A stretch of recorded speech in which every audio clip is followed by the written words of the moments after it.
In March of 1839, in the coal mining settlement of Ashford Hollow, Pennsylvania, a gravedigger named Thomas Hewitt made a discovery that would shake the community to its foundation. While preparing a plot in the town's Baptist cemetery, his shovel struck something that wasn't earth or stone. Within the rotted remains of a burlap sack, he found the skeletal remains of not one, but 7 infants, none appearing more than days old at the time of death. The discovery came after Lydia Crain had served as Ashford Hollow's trusted midwife for nearly 11 years. 63 births she had attended in that time, according to her own meticulous records. But the church registry told a different story. Only 41 of those births resulted in living children who were baptized and recorded in the community ledger. 22 infants had allegedly been stillborn or died within hours of delivery, their tiny bodies supposedly given to grieving mothers for proper burial. Except the mothers never saw those bodies. The medical examiner's report, sealed in the county archives for 97 years due to its disturbing nature and potential to inflame public sentiment, would eventually reveal something far more sinister than infant mortality. The skeletal remains in that cemetery plot showed evidence of deliberate suffocation, tiny hyoid bones fractured in a manner consistent with manual strangulation. But 7 bodies couldn't account for 22 missing children. The question that haunted Ashford Hollow wasn't just what Lydia Crain had done to those newborns. It was where she had taken the others, and why some infants were chosen to die while others simply vanished into the night as if they had never drawn their first breath at all.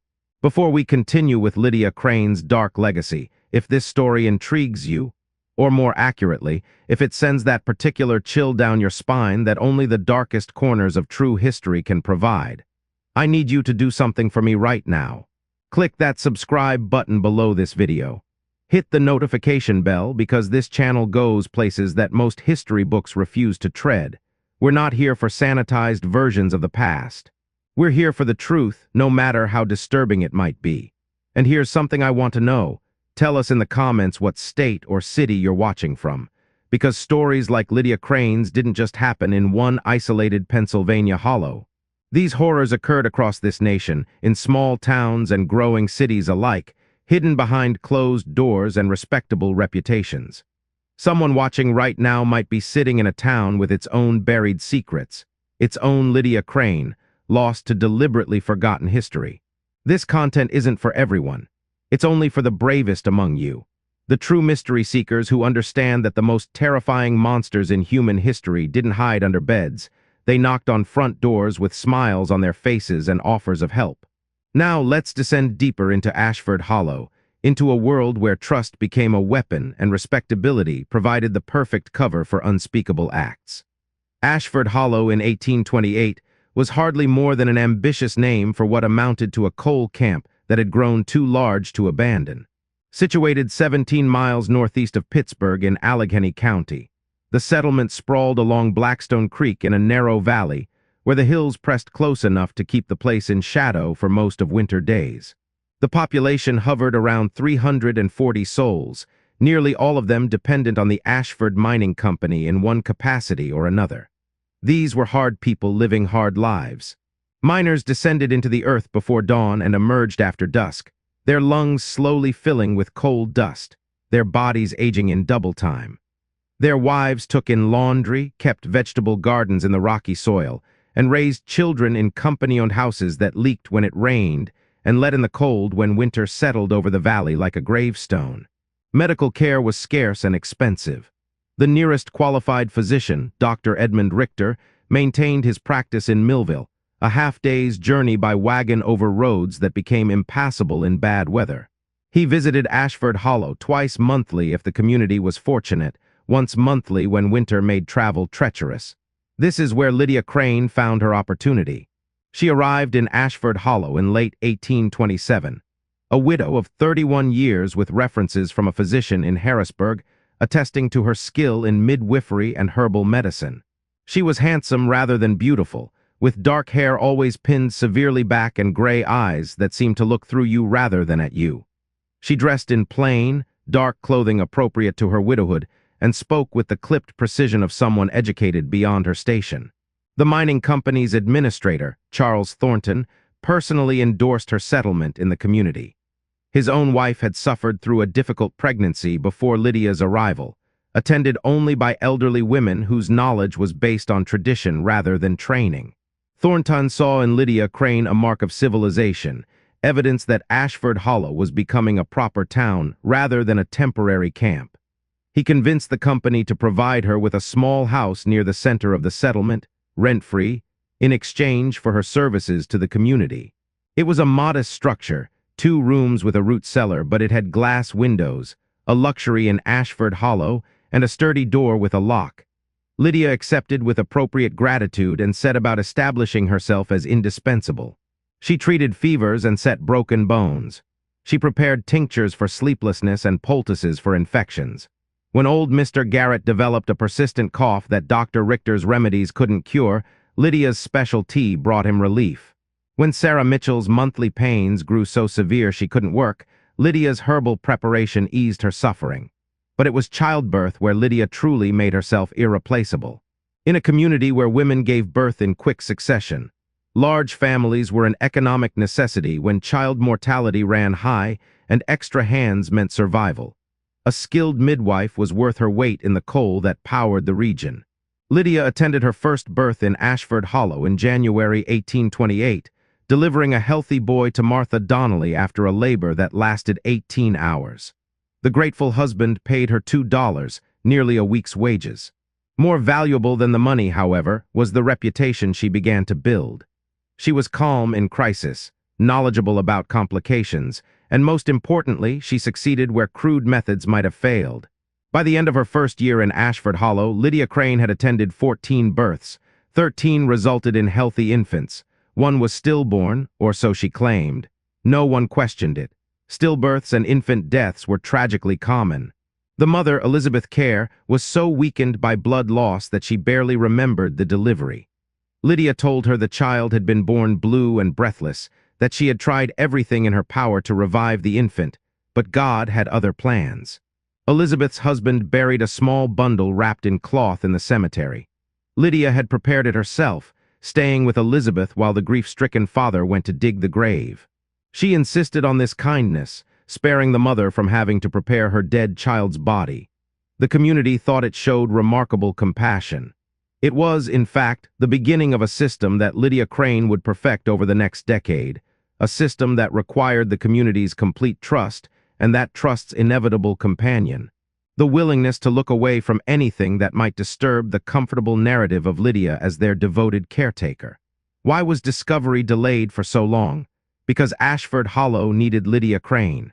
Because questioning her meant confronting the possibility that they had built their trust on a foundation of horror. Because the alternative, returning to a time when women labored alone or attended only by neighbors with no medical knowledge, was unthinkable. And because Lydia was brilliant at presenting exactly the face the community needed to see, devout, competent, tireless in her service to others. The normal she created was so convincing that when the horror finally surfaced, the community's first instinct wasn't to believe the evidence. It was to defend her. Lydia Crain's respectability was constructed with the precision of a cathedral, every element deliberately placed to support the others. She attended services at the Baptist church every Sunday without fail, sitting in the 3rd pew on the left side, always alone, her Bible worn from use. She sang the hymns in a clear alto voice. She contributed a portion of her modest earnings to the church fund. When Reverend Samuel Blackwood praised her publicly for her Christian charity, she lowered her eyes in humble acknowledgement. The Reverend's wife, Margaret, considered Lydia a close confidant. They took tea together every Thursday afternoon when weather permitted. Margaret would later testify that Lydia spoke often of her late husband, a physician's assistant named Jacob Crain who had died of consumption in 1826, with a grief that seemed entirely genuine. She kept a daguerreotype of him displayed prominently in her home, a stern-faced man with dark eyes. Investigators would eventually determine that no Jacob Crain matching her description had ever existed in Harrisburg or any surrounding county. But in Ashford Hollow, no one thought to verify her story. Why would they? She was exactly what she appeared to be, a widow making her way in the world through honest skill and dedication. Her medical knowledge was genuine and extensive. She could describe the stages of labor with clinical precision. She knew which herbs lowered fever and which induced sleep. She had actually saved lives, this wasn't in question. When Catherine Boyd's infant emerged with the cord wrapped around its neck, Lydia's quick action prevented disaster. When Hannah Preston began hemorrhaging after delivery, Lydia's knowledge of which pressure points to compress kept her from bleeding to death. These successes became her armor. "Mrs. Crain saved my Anna," mothers would say. "She brought my son into this world safely." The gratitude was real and deep. Women who had survived childbirth with Lydia's help became her most ardent defenders, and in a settlement like Ashford Hollow, women's networks were information networks. What the women believed, their husbands tended to accept. Lydia cultivated relationships with the settlement's powerful men with careful precision.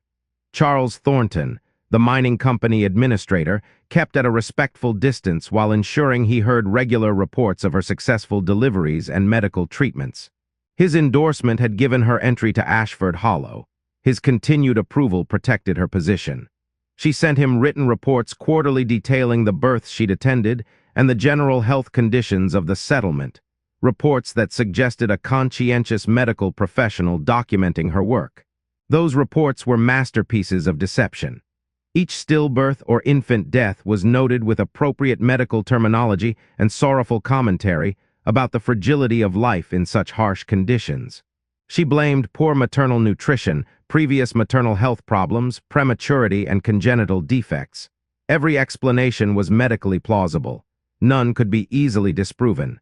The settlement's constable, Robert Fitch, won over by treating his chronic back pain with a liniment that actually worked.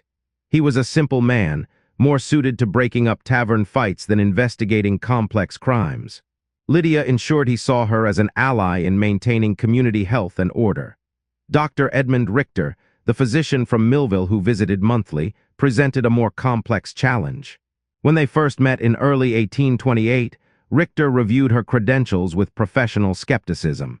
He questioned her about specific obstetrical techniques and herbal preparations. Lydia answered with confidence and accuracy, even deferring to his superior knowledge on certain points in a way that flattered his expertise while demonstrating her own competence. Richter began recommending her services to families in Ashford Hollow, reasoning that a skilled midwife present full-time was preferable to his own sporadic availability. He saw her as an extension of his practice rather than a competitor. She reinforced this perception by consulting him on difficult cases or appearing to. "Dr. Richter," she would say during his visits, "I attended Mrs. Thompson's delivery last month. The infant presented a breech, but I was able to turn it using the technique you described. Both mother and child are thriving." She never consulted him about the stillbirths. There were warning signs, faint as smoke, easily dismissed by those not looking for them. Margaret Walsh, whose daughter was born healthy in 1830, mentioned to a neighbor that she had drifted in and out of consciousness during the final stage of labor. "Mrs. Crain gave me something for the pain," she said. "I don't remember the birth clearly. When I woke, my baby was cleaned and swaddled already." This wasn't unusual. Pain management during childbirth was expected. But what Margaret didn't mention, because she didn't think it strange, was that Lydia had sent Margaret's husband out of the house during the final stage, claiming his presence would disturb the sanctity of the birthing chamber. Several husbands later reported this same pattern. They waited outside, sometimes for hours, while Lydia worked behind a closed door. When finally allowed to enter, they found their wives exhausted and their newborns already cleaned and wrapped. In cases where the infant had died, they found only their grieving wives.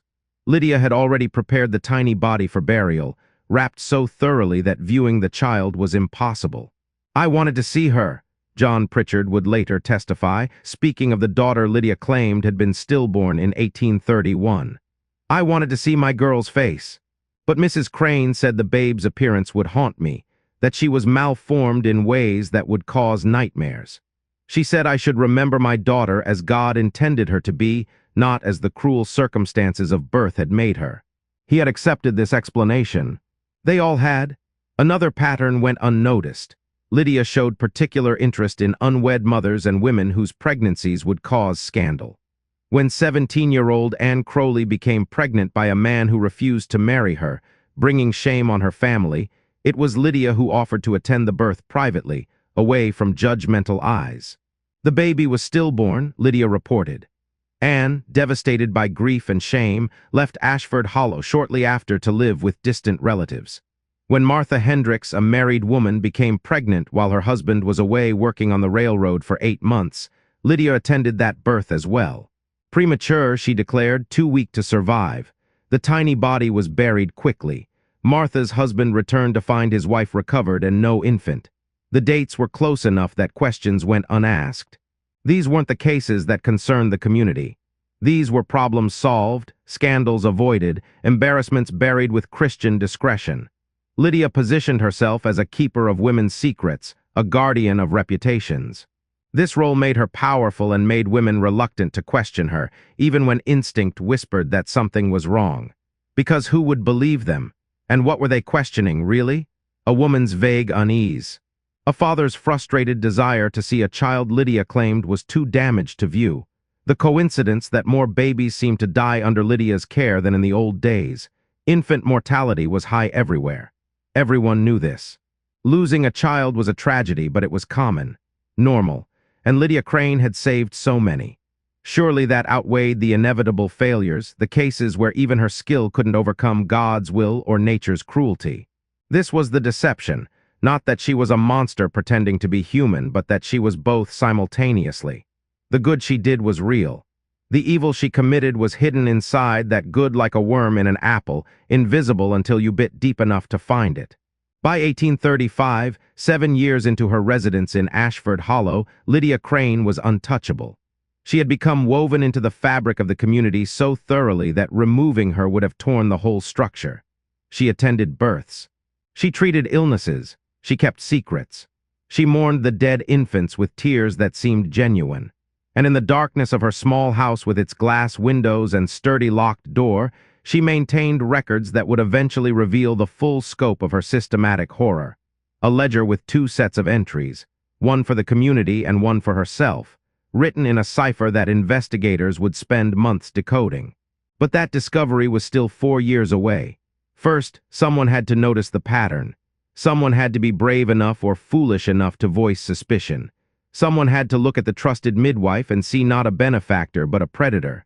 That someone would be a 13-year-old girl named Rebecca Stowe, and her testimony would begin the unraveling of everything Lydia Crain had built. The first crack in Lydia Crain's carefully constructed facade appeared on a cold November night in 1835, and it came not from an adult with authority or medical knowledge, but from a child who witnessed something she wasn't supposed to see. Rebecca Stowe was 13 years old, the eldest daughter of Thomas and Eleanor Stowe. Her mother was pregnant with her 7th child, and the labor had begun 3 hours after sunset on November 18th. Thomas had fetched Lydia Crain, as expected, and then been sent to wait downstairs with his other children while the women worked. Rebecca had been instructed to help with the younger children, to keep them quiet and calm while their mother labored in the room above. But Rebecca was at that age where childhood and womanhood met uneasily, old enough to understand what was happening, young enough to still possess a child's curiosity unburdened by adult self-deception. Around midnight, she heard a sound that didn't fit the expected symphony of childbirth, not her mother's cries of pain, but something else. A single sharp cry, distinctly infant, followed by sudden silence. Then her mother's voice, weak and confused, let me see my baby." And Lydia's response, calm and clinical, "Rest now, Mrs. Stowe, the child needs cleaning." "Rest?" Rebecca crept up the stairs, avoiding the 3rd step that creaked. Through a gap in the door that hadn't been fully closed, she saw something that would haunt her testimony years later. Lydia Crain stood with her back to the door, holding a bundle. The infant was making small sounds, not crying but breathing, the wet, gasping breaths of a newborn. Rebecca watched as Lydia unwrapped a cloth and placed it over the baby's face, pressing down with one hand while the other supported the small body. The sound stopped. On the bed, Eleanor Stowe was drifting in and out of consciousness, weakened by blood loss and whatever medicine Lydia had given her for the pain. Rebecca stood frozen, her mind unable to process what her eyes had witnessed. Then Lydia turned toward the door, and Rebecca fled down the stairs in silence, her heart hammering so hard she thought it might escape her chest. 20 minutes later, Lydia emerged carrying a bundle wrapped in cloth. Her face bore an expression of appropriate sorrow. "I'm so sorry, Mr. Stowe," she said quietly. "The Lord has taken your son. He drew only a few breaths before his heart failed. These things happen with such small, weak infants. Your wife is sleeping now. She'll need rest and care in the coming days." Thomas Stowe's face crumpled. He reached for the bundle, but Lydia pulled it back gently. "I wouldn't advise it," she said. "The child's coloring is disturbing. Better to remember that he was here, however briefly, than to carry the image of his suffering." She had used these exact words before to other fathers. They always worked. Thomas nodded, tears streaming down his face. He didn't insist. But Rebecca had seen. Rebecca knew. The problem was that Rebecca was 13 years old, and what she claimed to have witnessed was impossible. The trusted midwife, the woman who had delivered Rebecca herself, who had saved lives and earned the community's deepest respect. That woman could not be a murderer. The math didn't work in the adult mind. When Rebecca tried to tell her father the next morning, after Lydia had left and Alina was sleeping fitfully upstairs, he silenced her immediately. "Rebecca Ann Stowe, you will not speak of such wickedness," he said, his voice shaking with grief and anger. "Your mother has just lost a child. We have all lost a child, and you dare to accuse Mrs. Crain of murder. You should be ashamed. You saw nothing. You dreamed it or imagined it in your upset state." "But Papa, I saw." "Enough." His hand struck the table hard enough to rattle the cups. "Mrs. Crain is a godly woman who has served this community faithfully. Your brother was born weak. These things happen. If I hear you repeat these lies to anyone, you'll feel the strap. Do you understand me?" Rebecca understood. She understood that no one would believe her. She understood that the truth she'd witnessed was too horrible to be accepted. So she kept silent. But she watched. She watched when Lydia visited 3 days later to check on Alina's recovery. She watched the way Lydia's eyes seemed to assess everything in the room with a cold calculation that belied her warm words. She watched how Lydia touched Alina's hand with what appeared to be sympathy but felt, to Rebecca's newly awakened perception, like something else entirely. Like ownership. Over the next 2 years, Rebecca paid attention in ways that adults didn't. She listened to women's conversations at church, at the general store, in the street. She began to notice a pattern that the adults had normalized into invisibility.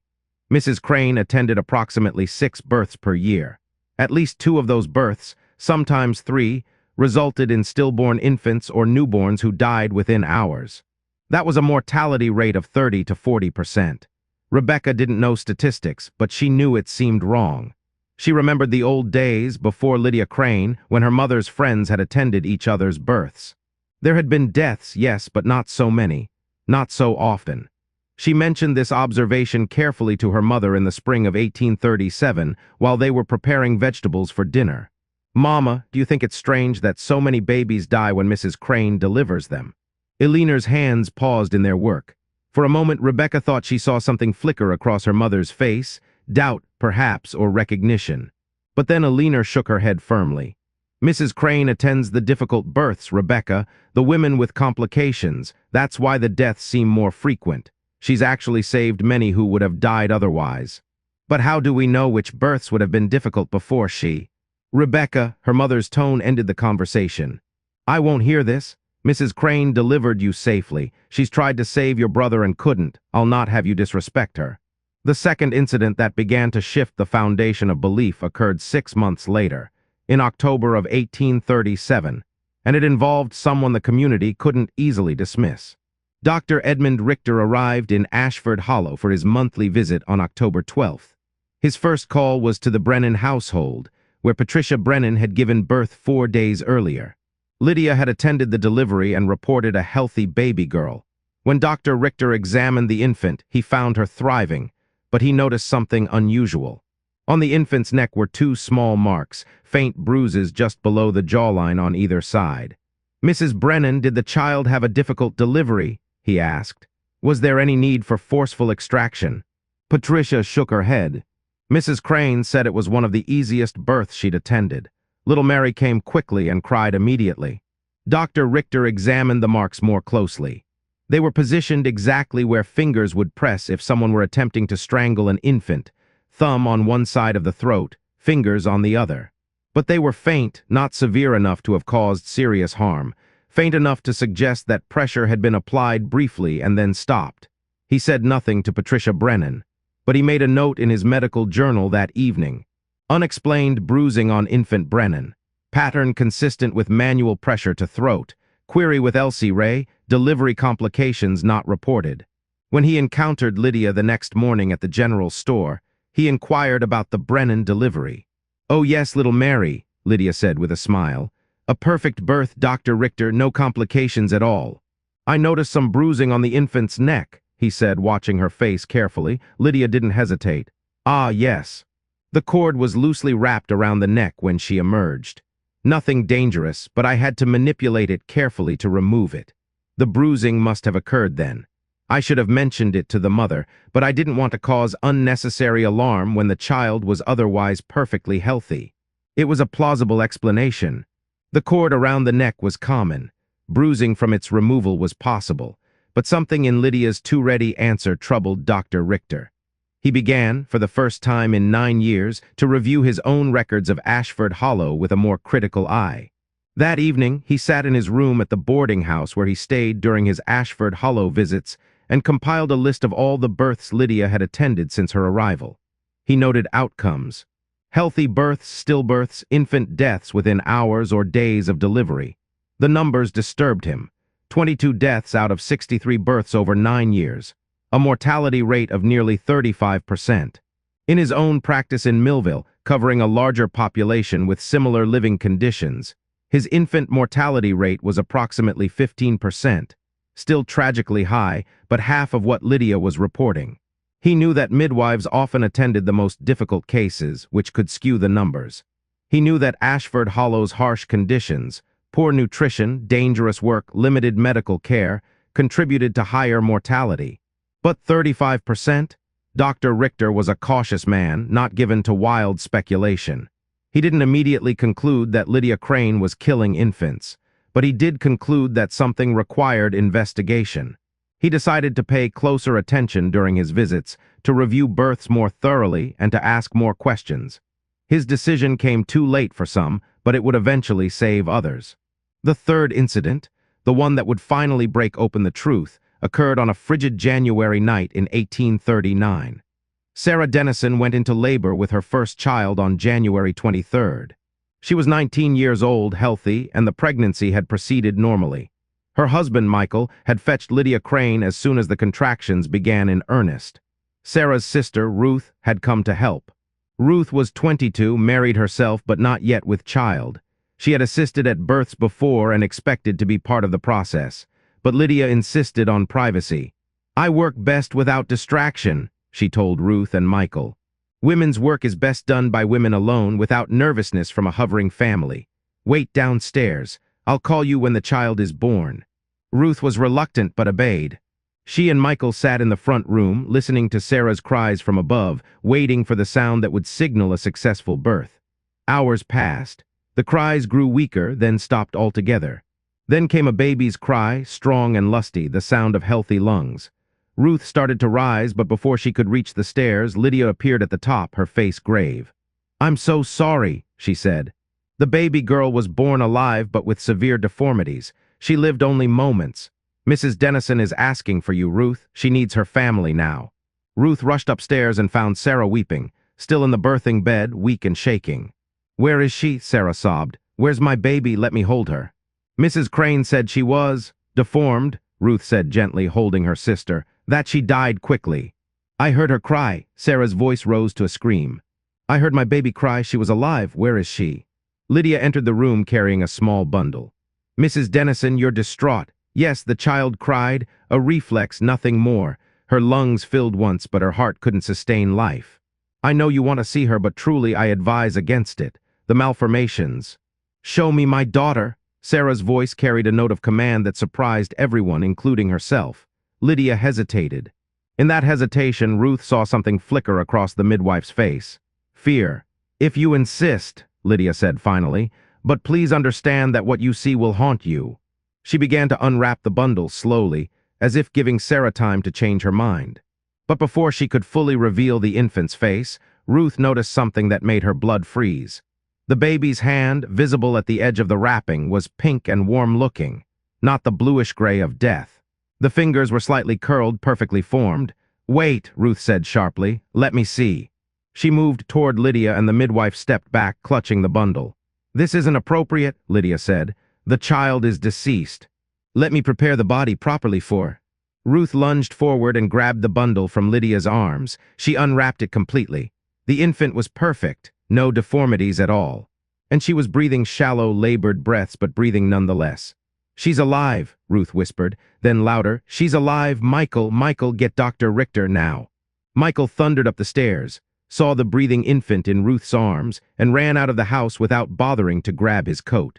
Lydia Crain stood perfectly still, her face pale, her hands empty. "She won't survive," she said quietly. "Her breathing is failing. I've seen this before. It's kinder to let them go quickly than to prolong."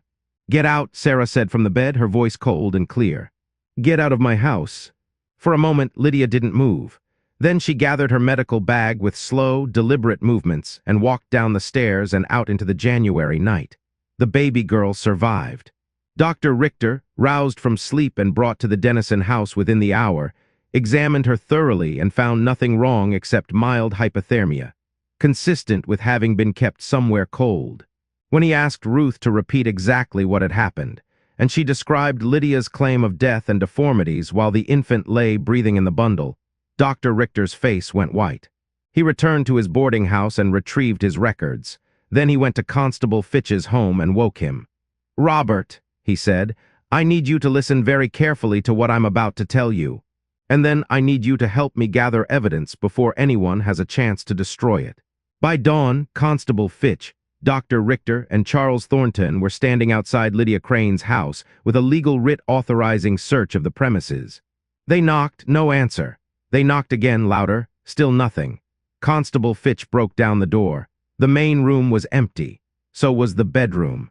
But in the root cellar, behind a false wall that Dr. Richter discovered by accident when he leaned against it, they found something that would transform suspicion into certainty and set in motion the full investigation of Lydia Crain's decade of horror. They found her ledger, 2 sets of records, just as she'd maintained all along. But the second set, written in cipher, told a very different story than the official version she'd shown to Charles Thornton and the community. And they found something else. A locked wooden chest containing items that no midwife would have any legitimate reason to possess. 22 infant gowns, each one blood-stained, each one marked with a name and date. If this is giving you chills, if you're sitting there right now feeling that particular horror that comes from realizing that evil doesn't announce itself with horns and a pitchfork, but walks among us wearing the face of a trusted caregiver, then I need you to do something. Share this video. Share it with someone who thinks they know the darkest corners of history. Share it with someone who believes that the monsters of the past were somehow different from the monsters that might exist today, walking our streets, smiling at our children, offering help with practiced sincerity. Hit that like button if you're still with me, if your hands haven't started shaking too much to click. Because we're about to descend even deeper into Lydia Crain's carefully constructed nightmare, and I promise you, what we've uncovered so far is just the surface. The ledger and those infant gowns were only the beginning of what investigators found. The real horror, the systematic nature of what Lydia Crain had been doing for nearly 11 years, was still buried in coded records and hidden spaces. Let's discover together what happens next. Let's find out exactly what was written in that cipher, what those blood-stained gowns represented, and why 22 matched the exact number of infant deaths Lydia had reported over her years in Ashford Hollow. But I'm warning you now, what comes next will challenge everything you thought you understood about human nature and the capacity for evil hidden behind a mask of respectability. Are you ready? Let's continue. The cipher in Lydia Crain's ledger was not particularly sophisticated. She had used a simple substitution code, replacing letters with symbols she'd drawn from alchemical texts. It took Dr. Richter and a schoolteacher named Jonathan Mills 3 days to decode the first page. What they found made both men physically ill. The ledger contained detailed records of every birth Lydia had attended in Ashford Hollow, but with information she had never shared with the families or with Dr. Richter. Next to each entry was a notation system that revealed her decision-making process. Entry from March 3, 1829. Eleanor Pritchard, female infant, healthy, green eyes, dark hair, Unmarried mother, family poor. Assessment. Suitable, payment received, $40. Delivered to H.M. in Pittsburgh, April 1829. Entry from July 12, 1830. Catherine Walsh, male infant, healthy, dark eyes, strong lungs, family stable, mining income. Assessment unsuitable for placement, disposed. Entry from November 18, 1835. Eleanor Stowe, male infant, healthy, light hair, blue eyes, family established would be missed, assessment, unsuitable, disposed, complications. Eldest daughter observed, monitor the situation. The word disposed appeared 11 times in the ledger. The phrase delivered to appeared with various sets of initials 11 times, matching exactly the number of stillbirths and infant deaths that remained unaccounted for after the 7 bodies found in the cemetery. Lydia Crain hadn't simply been killing infants.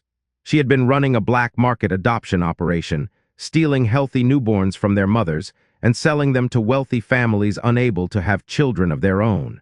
And when the circumstances made stealing impossible, when the families were too established, when the birth would be too public, when the infant wouldn't be missed, she had killed the babies to maintain her cover story and prevent questions about her high mortality rate.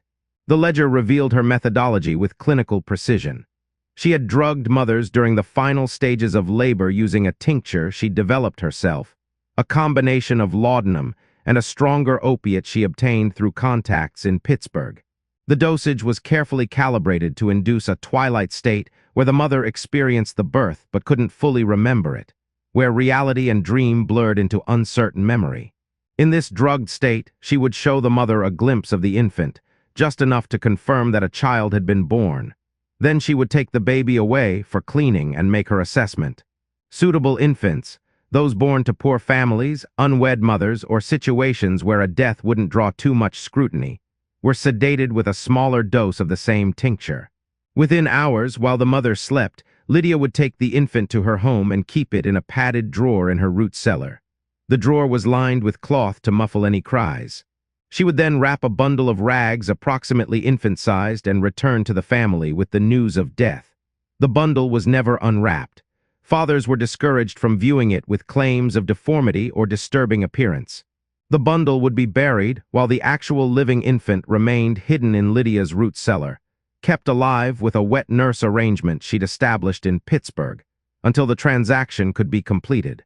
The ledger listed contacts in Pittsburgh, Philadelphia, and as far away as New York, wealthy couples who had paid anywhere from $30 to $75 for healthy infants, no questions asked. The money was substantial. Over 11 years, Lydia had earned approximately $450 from these sales, more than 4 times what a skilled miner earned in a year. But the suitable infants were the lucky ones, if such a word could be applied to stolen children. The unsuitable infants, those born to established families, those whose deaths might eventually draw scrutiny, or those Lydia couldn't easily transport to Pittsburgh, faced a different fate. The ledger detailed her method with disturbing clarity. Manual pressure applied to carotid arteries for approximately 2 minutes ensures cessation of breath without visible marks of violence. The procedure must be performed immediately after birth while the mother remains unconscious from medication. Infant mortality from heart defect or failure to thrive is accepted medical explanation. Bodies must be prepared immediately for burial with full wrapping to prevent examination. In 9 of the 11 disposed cases, Lydia had suffocated the infants within minutes of birth, then convinced the grieving families to bury wrapped bundles that actually contained the murdered children. But in 2 cases, including Rebecca Stowe's brother and Sarah Dennison's daughter, something had interrupted her process. Rebecca's unexpected presence at the door had rattled her, though not enough to stop her. With Sarah Dennison, Ruth's insistence on seeing the baby had come before Lydia could complete the suffocation. The infant had survived only because Ruth had grabbed the bundle seconds before Lydia would have finished what she'd started. The physical evidence supported every horrifying detail in the ledger. The locked chest contained not only the 22 infant gowns, but also bottles of the opiate tincture, meticulously labeled with dosage instructions. There were letters from contacts in various cities, coded messages arranging transactions. There was a false-bottomed drawer in her dresser containing $87 in cash, her current reserve from recent sales. And in the root cellar, they found the drawer where she'd kept stolen infants before transport. It was padded with cloth still stained with infant waste. Next to it was a bottle of diluted laudanum for sedating the babies during their captivity. Dr. Richter's examination of the 7 infant skeletons from the cemetery confirmed that the bones were consistent with newborns, and several showed the telltale fracture of the hyoid bone that indicated manual strangulation.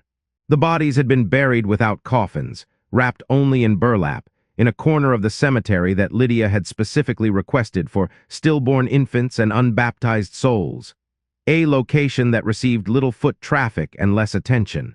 The gravedigger, Thomas Hewitt, testified that Lydia had often brought the small bundles herself, insisting on assisting with the burial as part of her Christian duty to the dead. He had never questioned her. He had never looked inside the bundles. Why would he? She was the midwife, she was trusted. As investigators dug deeper, literally, they exhumed 4 more bodies from locations Lydia had marked in her ledger. These were infants she'd disposed of when burial in the cemetery seemed too risky, when questions were already being asked.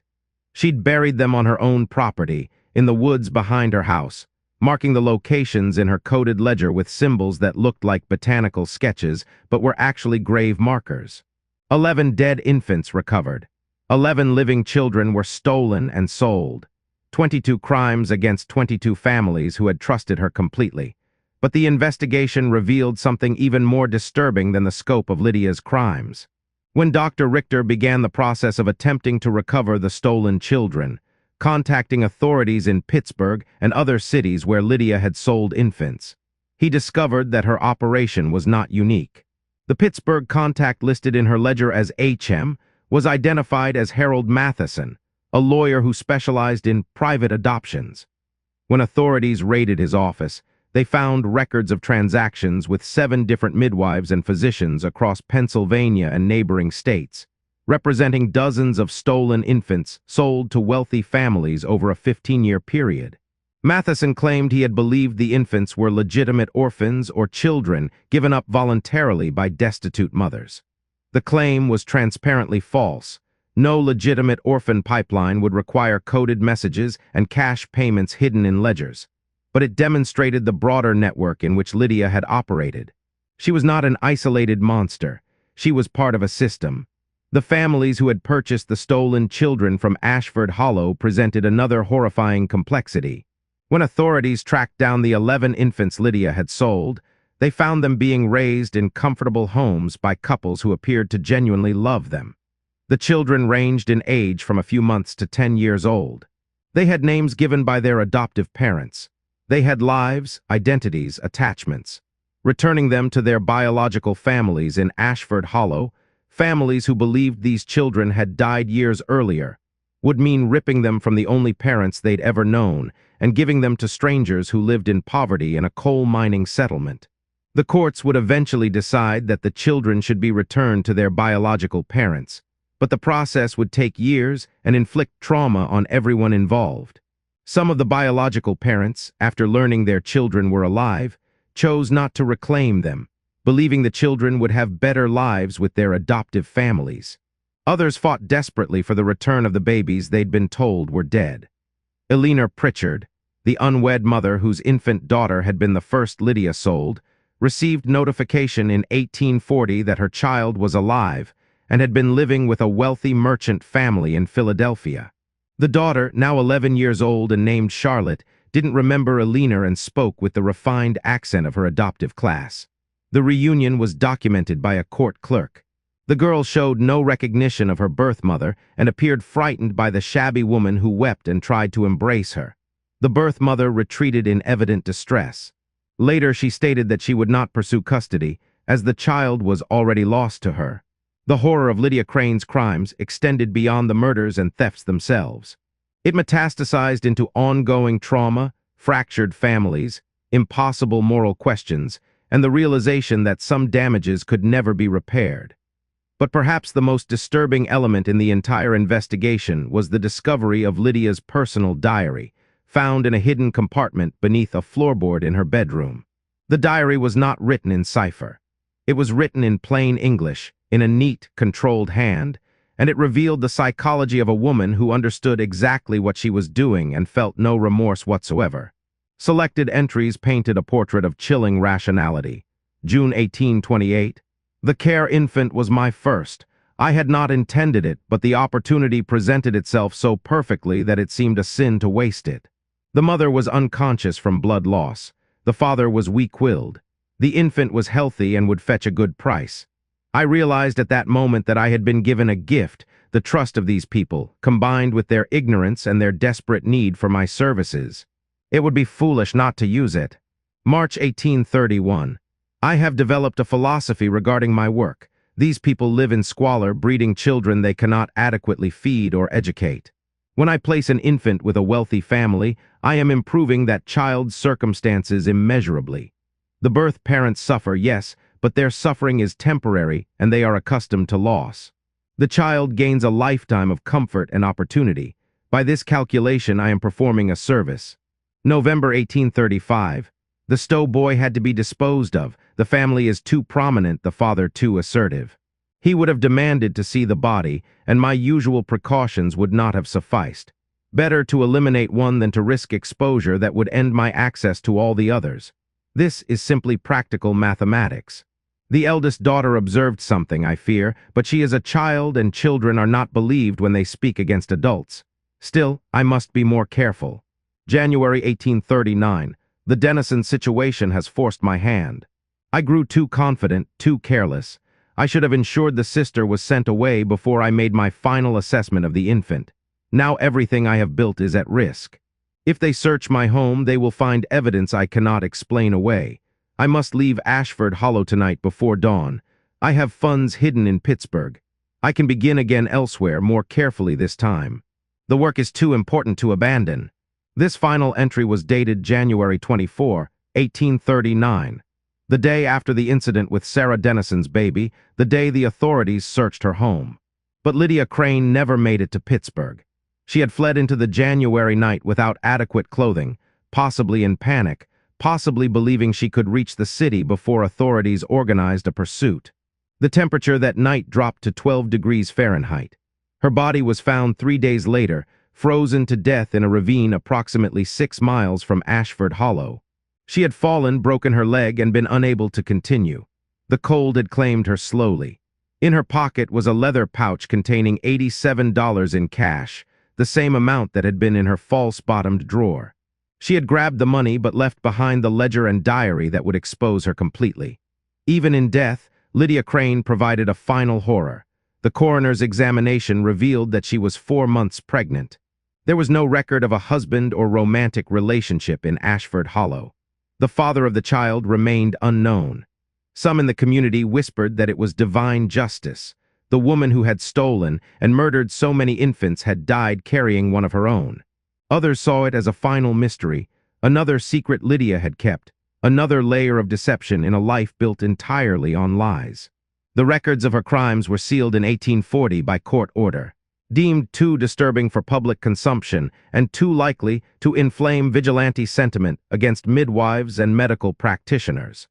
The documents would remain locked in the county archives for 97 years, until a historian researching infant mortality in coal mining communities stumbled upon them in 1937 and brought the full story to light. But in Ashford Hollow itself, the community knew. They lived with the knowledge of what Lydia Crain had done, of how completely they had been deceived, of how their trust had been weaponized against the most vulnerable among them. They lived with the knowledge that evil had walked among them for 11 years, delivered their children, sat in their church, took tea with their wives, and smiled. The discovery of Lydia Crain's body and her incriminating ledger should have ended the investigation. But as authorities began to unravel the full scope of her operation, they realized that the midwife from Ashford Hollow was merely one thread in a much larger, more disturbing tapestry of infant trafficking that spread across multiple states. Dr. Edmund Richter, who had transitioned from country physician to determined investigator, took it upon himself to follow every lead in Lydia's correspondence. What he discovered challenged his fundamental understanding of the society in which he lived. The lawyer Harold Matheson, when pressed during interrogation in April 1839, initially maintained his claim of ignorance. But when faced with ledgers showing payments corresponding exactly to dates when infants had been reported dead in Ashford Hollow and other communities, he made a calculated decision to cooperate in exchange for reduced charges. What he revealed shook the investigation to its core. "You think Mrs. Crain was unusual," Matheson told the prosecutor, a Philadelphia attorney named Samuel Hutchinson. "She wasn't. She was simply less discreet than most. There are dozens like her, midwives, physicians, even orphanage directors, who have recognized a market opportunity. Wealthy families desperate for children they cannot conceive naturally will pay handsomely and ask no questions. Poor families lose infants to disease and malnutrition so frequently that a few additional deaths go unnoticed. The mathematics are simple." Matheson provided names, locations, transaction records dating back to 1824. By June 1839, investigators had identified 6 other midwives operating similar schemes in Pennsylvania alone. In Pittsburgh, a midwife named Catherine Wells had been selling infants for 8 years, primarily to families in Ohio and Virginia. In Lancaster, a physician named Dr. Victor Brennan had been certifying infant deaths while actually selling the children through an intermediary in Baltimore.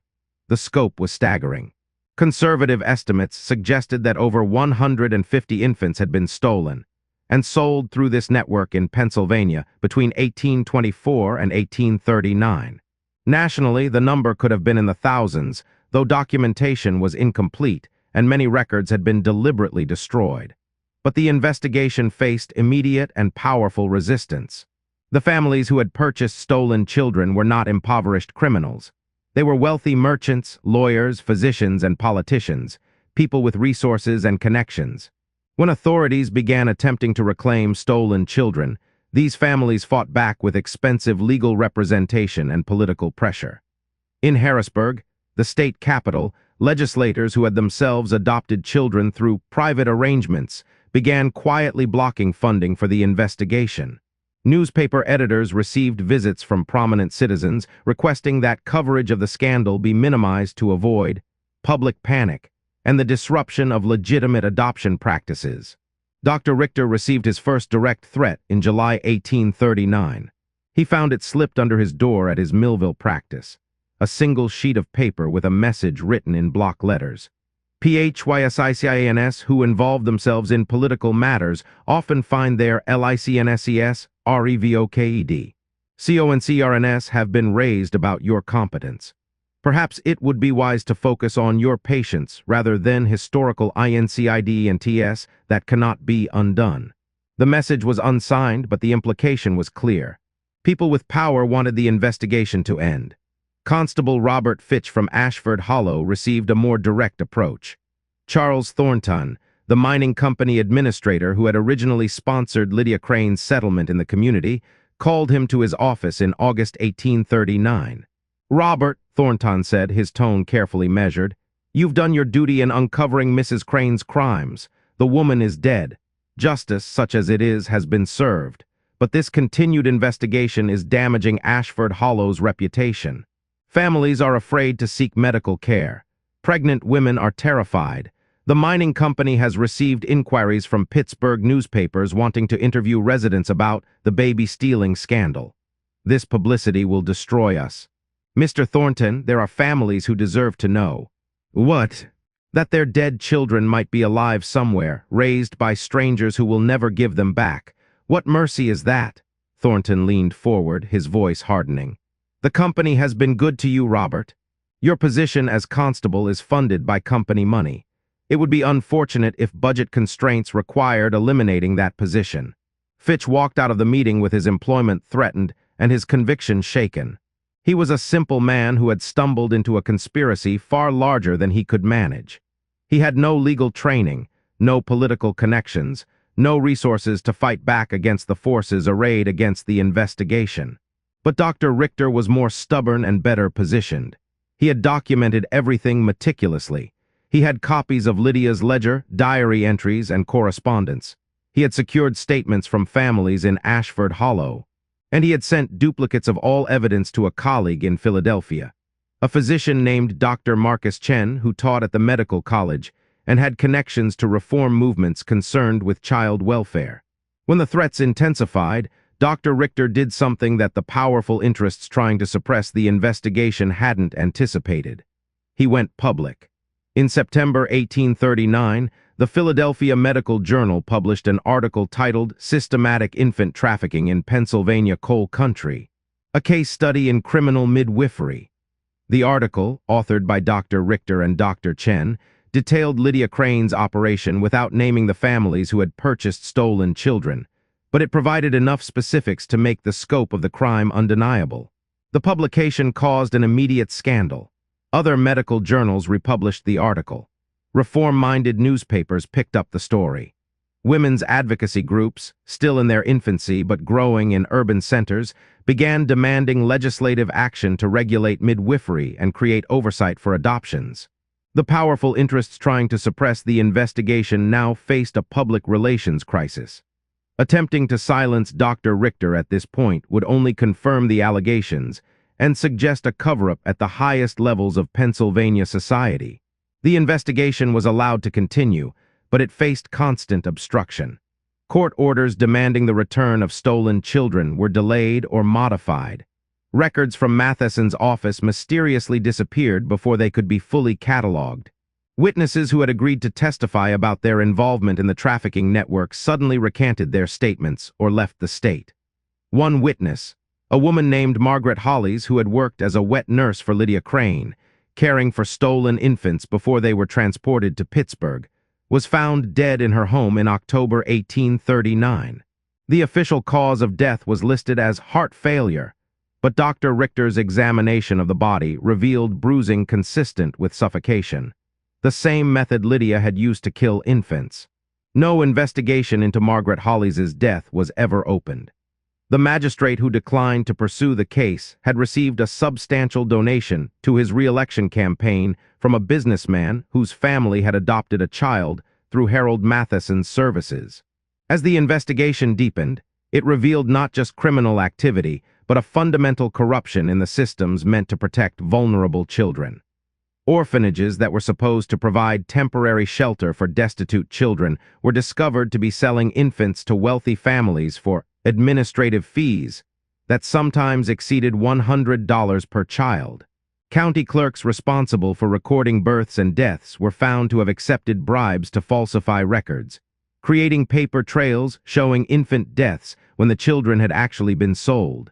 In one particularly disturbing discovery, investigators found that a children's hospital in Philadelphia had been certifying infants as medically unsuitable for survival, and then, instead of providing end-of-life care, selling them to families who wanted children but couldn't afford the higher prices of healthy infants. The unsuitable designation was often fabricated. The children were perfectly healthy but came from families too poor to question medical authority. The doctor who ran this scheme, a respected pediatrician named Dr. Lawrence Ashford, was never prosecuted. He had treated the children of too many prominent families. When evidence of his crimes emerged, he was quietly allowed to retire for health reasons and moved to Virginia, where he lived comfortably on his substantial savings until his death in 1856. This pattern repeated across the investigation. The higher the social standing of the perpetrator, the less likely they were to face consequences. Catherine Wells, the Pittsburgh midwife, was convicted and sentenced to 12 years in prison. She served 4 before being released due to deteriorating health. Dr. Victor Brennan, the Lancaster physician, was never charged. The prosecutor in his jurisdiction declined to pursue the case, citing insufficient evidence despite ledgers clearly documenting his crimes. Harold Matheson, whose cooperation had opened the investigation, received immunity from prosecution and continued practicing law in Philadelphia, though he was required to cease involvement in adoption arrangements. The only person who faced the full measure of justice was already dead. Lydia Crain, frozen in a ravine, became the symbolic villain, the monster whose crimes could be condemned because she couldn't defend herself, and because her low social status made her a safe target for public outrage.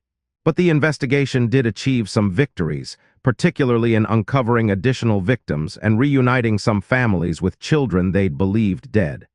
In November 1839, investigators tracked down the infant daughter of Alina Pritchard, the first child Lydia had sold, back in 1829.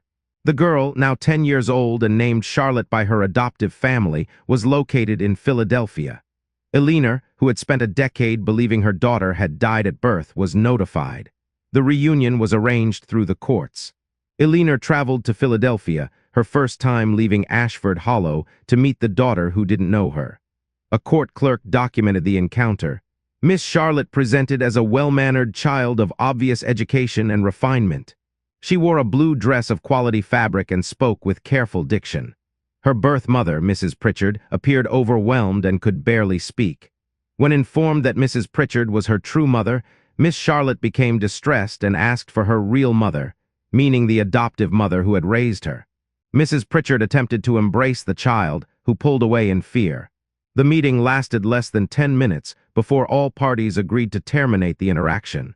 The court ultimately ruled that Charlotte should remain with her adoptive family, finding that removal would cause irreparable psychological harm to the child, and that Eleanor Pritchard, despite being the biological mother, lacked the financial resources to provide appropriate care. Eleanor returned to Ashford Hollow and never spoke of the reunion again. She died in 1852, unmarried and childless in the eyes of the community, though she had given birth to a daughter who lived a comfortable life in Philadelphia under another woman's name. This pattern repeated in several other cases. The younger the child at the time of reunion, the more difficult the reclamation. Infants stolen in 1837 or 1838 who were only 1 or 2 years old when found could be, and sometimes were, returned to their biological families. But children stolen years earlier had formed bonds with their adoptive families that the courts deemed too precious to sever, even when those families had knowingly purchased stolen children. The investigation also uncovered locations beyond those listed in Lydia's ledger. Dr. Richter, working with authorities in Pittsburgh, identified a property Lydia had rented under a false name. A small house in a working-class neighborhood where she had temporarily housed stolen infants before their sale. The landlord remembered her as quiet, paid on time, kept to herself. He had noticed she sometimes brought bundles into the house late at night, but he had assumed they were laundry or supplies for her midwifery work. In the basement of that house, investigators found evidence that confirmed one of the darkest suspicions about Lydia's operation. They found the remains of 2 infants, buried beneath the earthen floor.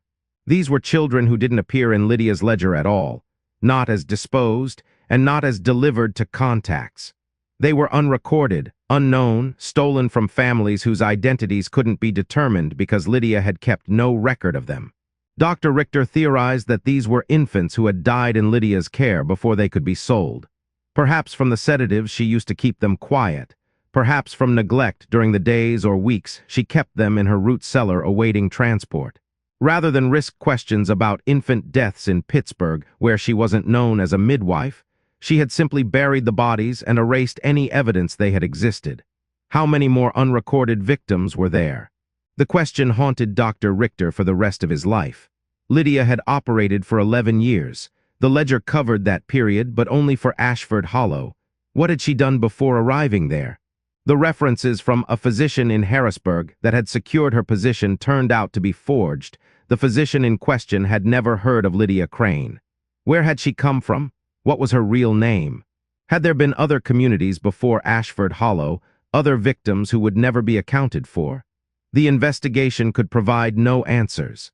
Lydia had arrived in Ashford Hollow with a fabricated history, and she had taken the truth of her origins to her frozen grave in the ravine.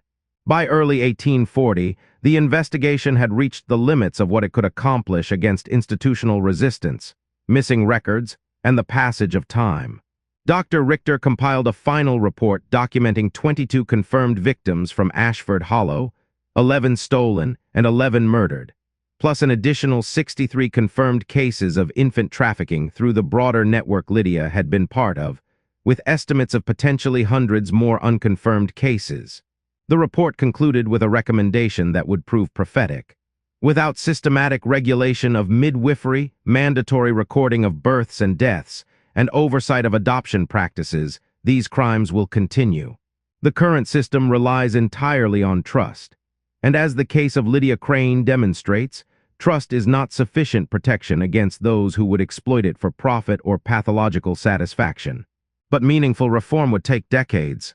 The powerful interests that benefited from the current system, including many respectable families raising stolen children they preferred to believe were legitimate adoptions, ensured that change came slowly, if at all. The investigation was officially closed in March 1840, though Dr. Richter continued his personal research until his death in 1867. His private papers, discovered after his death, contained correspondence with families still searching for children who had vanished, still hoping that somewhere their stolen babies lived and might someday be found. Most of those hopes were never realized. The children stolen by Lydia Crain and her network were scattered across the country, raised under different names with no knowledge of their true origins. Some lived privileged lives. Some may have eventually learned the truth of their adoption. Most died never knowing that they had been stolen, that somewhere a mother or father had grieved for them as dead, that their entire existence was built on a crime that society had chosen to quietly forget. Just when we thought we'd seen it all, just when we thought Lydia Crain's personal crimes were the extent of the horror, the investigation revealed something that should terrify us even more than a single murderous midwife. It revealed a system. A network of respected professionals, lawyers, physicians, even city officials, all participating in or enabling the theft and sale of children for profit. And perhaps most disturbing of all, it revealed a society willing to look the other way when confronting the truth would have been too uncomfortable, too costly, too disruptive to the existing order. If you're still watching this, you're part of a rare group.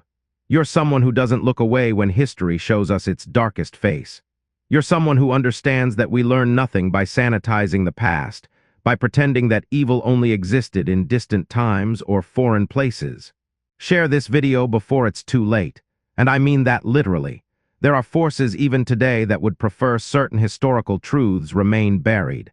The original documents from the Lydia Crain case were sealed for nearly a century. Even now, some archives restrict access to these records, claiming they're protecting the privacy of descendants who had nothing to do with these crimes, but might be embarrassed by their ancestors' involvement. But here in our true crime family, we believe that sunlight is the best disinfectant. We believe that the stories of victims deserve to be told, even when, especially when, powerful people would prefer silence. Hit that subscribe button if you agree. Leave a comment telling me, do you think the system has really changed? Are children safer now than they were in 1839, or have the methods simply become more sophisticated, the networks more carefully hidden? Because what we're about to explore in the final sections of this story isn't just about historical justice. It's about patterns that repeat, about the eternal tension between those who would protect the vulnerable and those who would exploit them. Let's finish this journey together. Let's see what happened when the legal system finally attempted to deliver justice for the victims of Lydia Crain. The legal proceedings that followed the exposure of Lydia Crain's crimes demonstrated both the best and worst impulses of the American justice system in the 1840s. Because Lydia herself was dead, there could be no criminal trial for the principal offender. This fact shaped everything that followed. The courts and the public needed someone to hold accountable, but the most obviously guilty party had escaped justice through the simple expedient of freezing to death in a ravine. The first trial began in May 1840 in Philadelphia. Harold Matheson, despite his cooperation with investigators and his immunity deal regarding the trafficking charges, was indicted on a separate charge: conspiracy to defraud. The prosecution argued that by falsifying adoption documents and claiming stolen infants were legitimate orphans, he had defrauded the state and the families involved. It was a creative legal approach, attempting to work around the immunity agreement while still holding Matheson accountable. The trial lasted 3 weeks. Matheson's defense attorney, a skilled orator named Wendell Hughes, argued that his client had been a victim of deception himself, that midwives like Lydia Crain had assured him the infants were given up voluntarily by mothers too poor to care for them, and that he had no reason to doubt their claims. Mr. Matheson, Hughes told the jury, facilitated adoptions. He found homes for children who needed them. Was he deceived by criminal midwives? Perhaps. But does being deceived make one a criminal? If we accept the prosecution's theory, then every lawyer, every priest, Every magistrate who participated in these adoption arrangements becomes a criminal, even when they acted in good faith. The argument was effective because it was partially true. Many people had participated in the adoption network without full knowledge of its criminal nature. Drawing the line between willing participant and unwitting dupe was genuinely difficult. The jury deliberated for 2 days before returning a verdict, not guilty on all counts. Matheson walked free from the courthouse while victims' families watched in bitter silence. The acquittal set a precedent that would undermine subsequent prosecutions.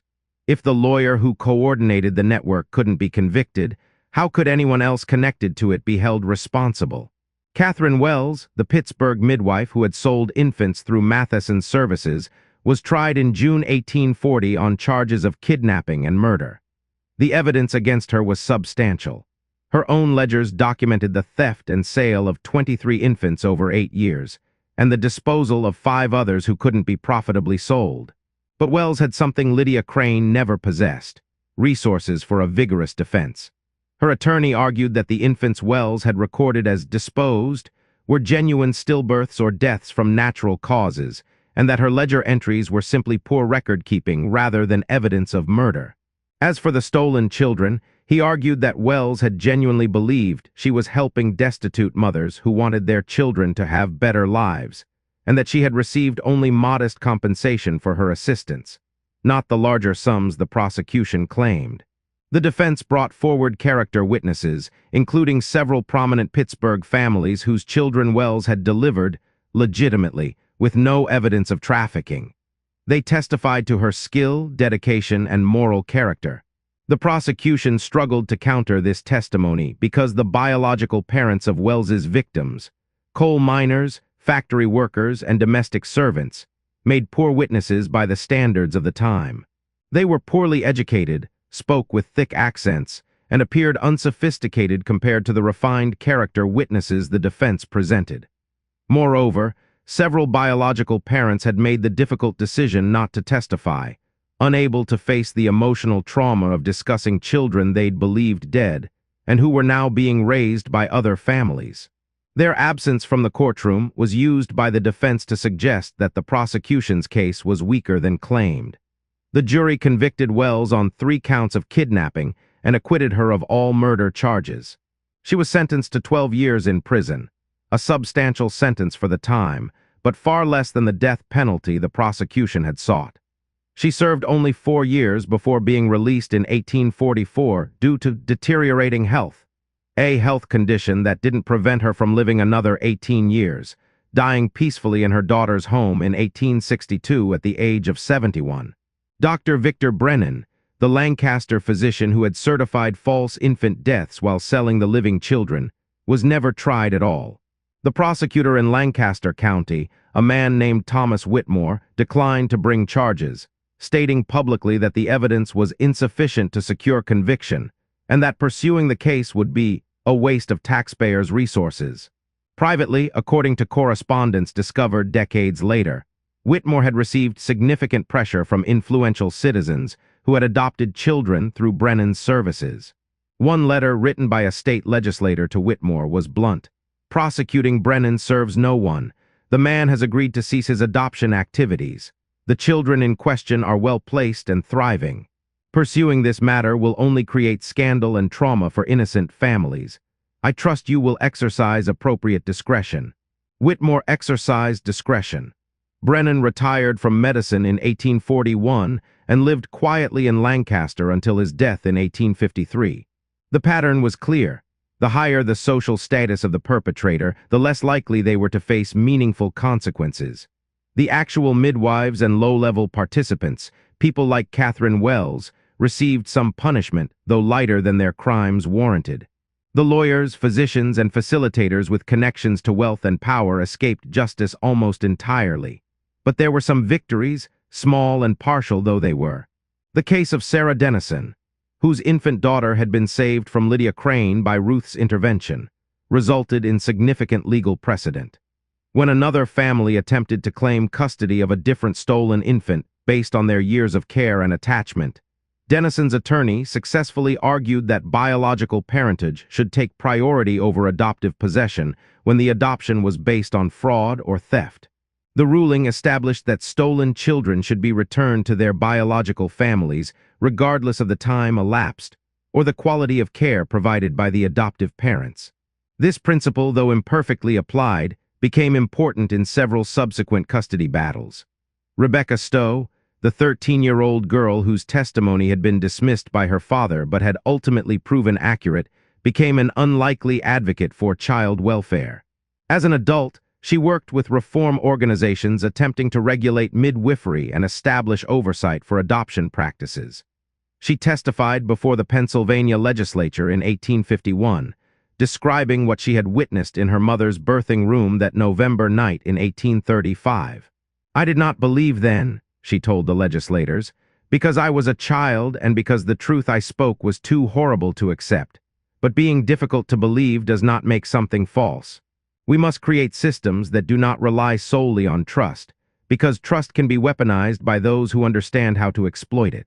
Her testimony contributed to the passage of Pennsylvania's 1852 Midwifery Regulation Act, which required midwives to be licensed, to maintain detailed records subject to review, and to report all births and deaths to county authorities within 72 hours. The act was a modest reform, poorly enforced in rural areas, but it represented a recognition that the previous system of unregulated practice had enabled unconscionable crimes. The fate of survivors, both the children who had been stolen and the families they'd been stolen from, varied widely. Some of the younger children who were returned to their biological families adapted and grew up with their birth parents, though they often carried psychological scars from the trauma of separation and reunion. Emma Walsh, stolen as an infant in 1837 and recovered in 1840 at age 3, lived with her biological family in Ashford Hollow until adulthood. She married a local miner and raised 4 children of her own. According to her granddaughter's memoir, written in 1923, Emma never spoke about her early years with the adoptive family and would become visibly distressed if the subject was raised. Other children who remained with their adoptive families lived in a kind of twilight existence, knowing they had been stolen, but unable to fully process that knowledge or integrate it with their current lives. Charlotte Pritchard, the 10-year-old who had rejected her biological mother Eleanor, grew up in Philadelphia society, married a lawyer, and lived a life of comfort. But according to letters discovered in her estate after her death in 1891, she struggled with profound questions of identity and belonging.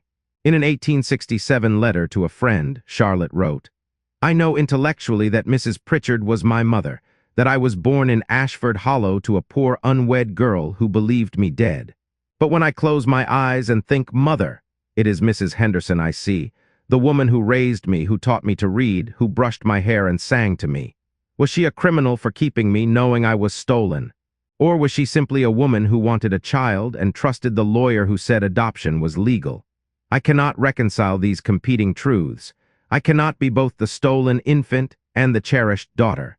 So I have learned to be neither, to exist in the space between identities, belonging nowhere fully." The biological families who lost children struggled with their own trauma. Some, like Eleanor Pritchard, were broken by the knowledge that their children lived but would never truly be theirs. Others found a bitter comfort in knowing their children had survived, even if in another family's arms. Thomas and Eleanor Stowe, whose infant son had been murdered by Lydia Crain, received no such comfort. Their son was dead, one of the 11 infants whose small bodies had been recovered from unmarked graves. They buried him properly in 1840, 11 years after his birth and death, giving him the funeral that Lydia had denied them. Eleanor never fully recovered. According to her daughter Rebecca's later writings, Eleanor became deeply depressed and died in 1843 at age 42, worn down by grief and the horror of knowing how completely she'd been deceived by the woman she'd trusted. The community of Ashford Hollow itself underwent a transformation in the wake of the scandal. The settlement had been defined partly by its isolation and self-sufficiency. They had their own midwife, their own constable, their own community structures. The revelation that this independence had enabled 11 years of systematic crime shook that self-perception. Some families left Ashford Hollow entirely, unable to remain in a place associated with such horror. The population declined from 340 in 1839 to approximately 270 by 1843. The mining company considered abandoning the settlement altogether, fearing that the scandal had made it impossible to attract new workers. But others stayed and worked to rebuild trust and community. They established new practices. Births were now attended by 2 midwives when possible, husbands were encouraged to remain present, and Dr. Richter increased his visits to twice monthly. The Baptist Church began keeping more detailed baptismal records, cross-referenced with birth registrations to ensure every infant born was accounted for. These changes came too late for Lydia Crain's victims, but they may have prevented future crimes. Ashford Hollow became, ironically, one of the safer places in Pennsylvania for childbirth, precisely because its residents had learned through bitter experience that trust without verification was an invitation to exploitation. Still, unanswered questions lingered, haunting those who had survived the investigation. 11 infants had been found dead. 11 had been tracked to adoptive families, but Lydia's ledger had recorded 22 victims, and the 2 bodies found in the Pittsburgh house basement suggested she may have had additional victims she never recorded. Were there other children, stolen from families she'd attended before coming to Ashford Hollow? The forged references from Harrisburg suggested a past she'd deliberately obscured. Had there been other communities where she'd operated under different names? Who was Lydia Crain, really? The name was likely false. Investigators found no birth record, no family history, no trace of her existence before 1827.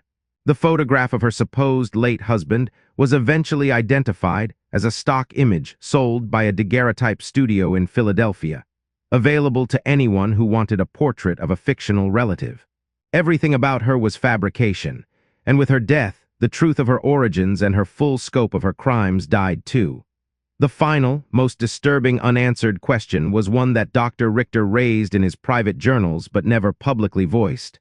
How many others like Lydia Crain were still operating, their crimes as yet undiscovered?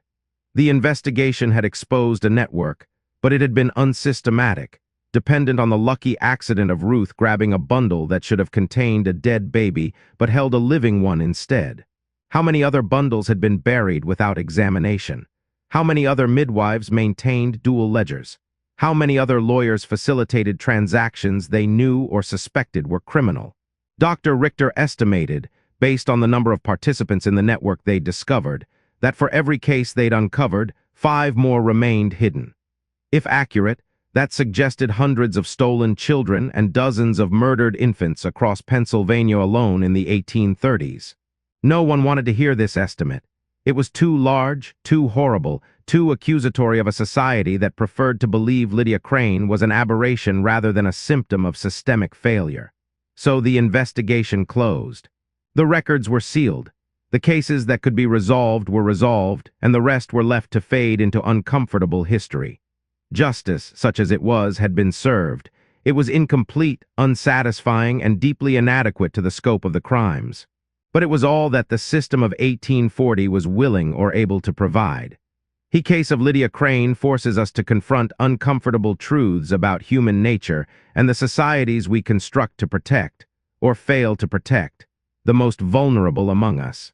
What happened in Ashford Hollow between 1828 and 1839 was not an anomaly born of particularly evil circumstances or a uniquely wicked individual. It was the predictable result of a system that created opportunities for exploitation and then relied entirely on trust to prevent that exploitation from occurring. Lydia Crain succeeded for 11 years because she understood something fundamental about human psychology. People want to believe that those who help them are good. The cognitive dissonance required to accept that your trusted midwife, the woman who delivered your children, who sat with you through hours of labor, who mourned your losses, might actually be causing those losses is simply too great for most people to manage.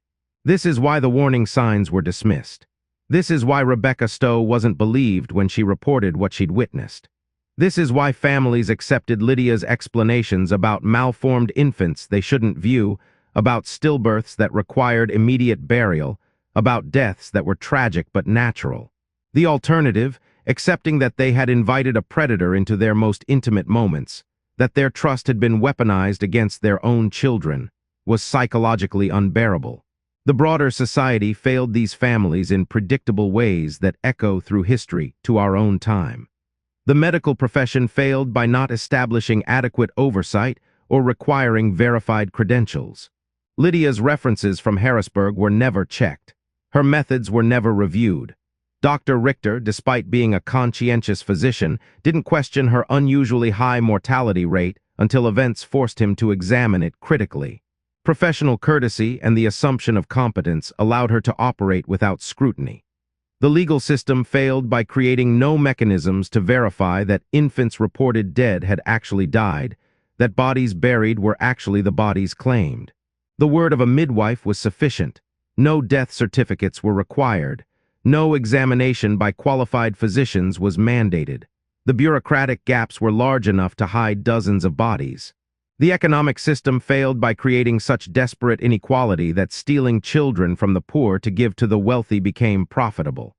The families in Ashford Hollow lived in such precarious circumstances that losing a child, while devastating, was also grimly normal, a background condition of their existence. The wealthy families in Pittsburgh and Philadelphia faced the opposite problem. They had everything except the children they desperately wanted. This asymmetry created a market, and markets, absent regulation, will be exploited. The social system failed by gendering childbirth in ways that isolated women in their most vulnerable moments. The insistence that birth was women's work, that men shouldn't witness created spaces where crimes could occur unseen. The cultural stigma around unwed mothers and scandalous pregnancies gave Lydia additional leverage. Women who feared judgment more than they feared her were the easiest victims. These weren't failures unique to 1830s Pennsylvania. They are failures that repeat across time and geography whenever societies fail to build adequate protections for vulnerable populations. We can trace a direct line from Lydia Crain to modern trafficking networks that exploit similar systemic gaps. The specific methods change. Instead of midwives with dual ledgers, we have online adoption fraud and birth tourism schemes. But the fundamental dynamics remain. Desperate people on one side, wealthy people willing to pay on the other, and intermediaries willing to facilitate the transaction by whatever means necessary. We can see echoes of Ashford Hollow's collective denial in every modern case where institutional abuse continues for years, while warning signs are dismissed or explained away. Whether it's abuse in religious organizations, exploitation in youth sports, or neglect in foster care systems, the pattern is the same. People don't want to believe that trusted authority figures could be causing harm, so they rationalize evidence that contradicts their preferred narrative. The case also reveals something disturbing about justice and accountability. Lydia Crain, the primary perpetrator, escaped legal consequences through death. Catherine Wells served 4 years for crimes that destroyed dozens of lives. Harold Matheson was acquitted. Dr. Brennan was never charged. The wealthy families who knowingly purchased stolen children faced no consequences at all. They kept the children and their reputations. This pattern, that consequences flow downward to the least powerful while the most powerful escape accountability, is not a historical artifact. It is the present reality. The systems we've built to deliver justice are compromised by the same inequalities that enabled the crimes in the first place. But the case also demonstrates the power of persistence and the importance of individual moral courage. Dr. Edmund Richter could have accepted the first plausible explanation for infant mortality rates. He could have stopped investigating when threatened. He could have accepted the suppression of evidence when powerful interests demanded it.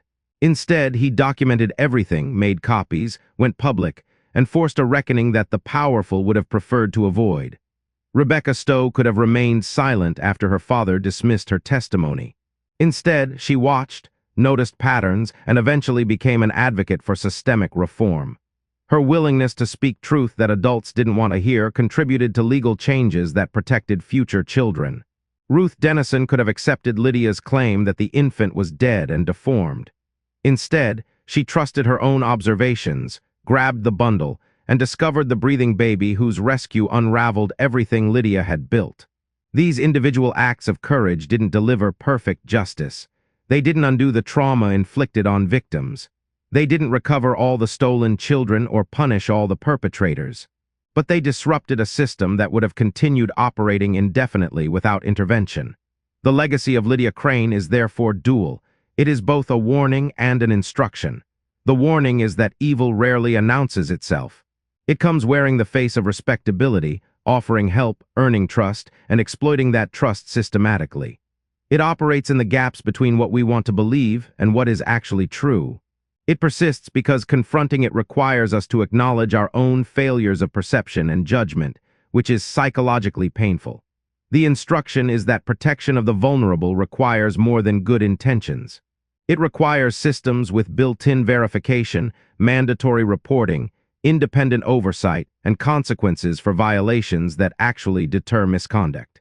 It requires us to believe victims even when their testimony is uncomfortable. It requires us to investigate patterns even when individual incidents seem explicable. It requires us to prioritize protection over reputation. The story was hidden for nearly a century not because the facts were unknown. The court records existed, sealed but accessible. But because it was easier to forget than to grapple with what it revealed about society's willingness to sacrifice the vulnerable for the comfort of the powerful. When historian Margaret Willoughby discovered the sealed records in 1937, while researching infant mortality in coal mining communities, she faced immediate pressure not to publish her findings. Descendants of families involved in the case, both victims and perpetrators, argued that reopening these wounds served no purpose. Some claimed she was sensationalizing tragedy for academic advancement. But Willoughby understood that forgotten history is repeated history. She published her findings in 1938 under the title, The Ashford Hollow Infant Trafficking Scandal, a case study in systematic exploitation, 1828 to 1839. The book was met with mixed reactions, praised by reformers and child welfare advocates, criticized by those who felt historical crimes should remain buried. The publication coincided with growing awareness of child welfare issues in the 1930s and contributed to reforms in adoption law and medical oversight. It served as a case study in social work education for decades, teaching new generations of professionals to recognize the patterns that Lydia Crain had exploited. In modern context, the case of Lydia Crain reminds us that the question is not whether such exploitation still occurs. The question is only whether we're willing to look closely enough to see it, and whether we're brave enough to act when we do. Child trafficking networks operate in every state, often hidden behind legitimate-seeming adoption agencies or fertility services. Medical professionals still sometimes abuse their positions of trust. Vulnerable populations, immigrants, the poor, those involved in addiction or mental health crises, still face exploitation that the comfortable prefer not to acknowledge. The systems we've built are better than those of 1839. We have mandatory reporting, professional licensing, criminal databases, and advocacy organizations. But systems are only as strong as our commitment to enforcing them and our willingness to believe inconvenient truths when evidence emerges. Lydia Crain's ledger recorded 22 victims we know about. How many ledgers exist today, maintained in encrypted files or coded language, documenting crimes we haven't yet discovered because we haven't looked closely enough or because we've dismissed the warning signs as implausible? The legacy of Ashford Hollow is not simply that horror occurred there. It's that horror occurred there for 11 years while good people went about their lives, trusting a system that wasn't worthy of their trust. We inherit that legacy. The question is what we choose to do with it. So now you know the full story of Lydia Crain, the midwife who stole newborns in the dead of night, who murdered infants to maintain her cover, who operated a trafficking network from a small house in a Pennsylvania coal mining settlement while an entire community trusted her implicitly. But here's the question I want you to ask yourself, the question that should keep you awake tonight. What do you think really happened? Not just the facts we've covered, the ledgers, the bodies, the stolen children, but the deeper truth. Do you think Lydia Crain was a uniquely evil individual? Or was she simply someone who recognized an opportunity created by systemic failures and decided to exploit it? Do you think the families who purchased stolen children genuinely didn't know, or did they choose not to ask questions that might have uncomfortable answers? Do you think this could happen today, or is happening today in your community, hidden behind the same kind of respectable facade that Lydia Crain maintained? Leave your thoughts in the comments. I read every single one, and your perspectives on these cases often reveal insights I haven't considered. And here's what I need you to do right now if you haven't already. Subscribe to this channel. Hit that notification bell, because the story of Lydia Crain isn't the darkest we're going to explore. It's not even close. Next week, we're traveling to New Orleans in 1847 to investigate the case of the Merchants Row Orphanage, a charitable institution run by a beloved community figure who promised to care for the children of families devastated by yellow fever. Over 3 years, 162 children entered that orphanage.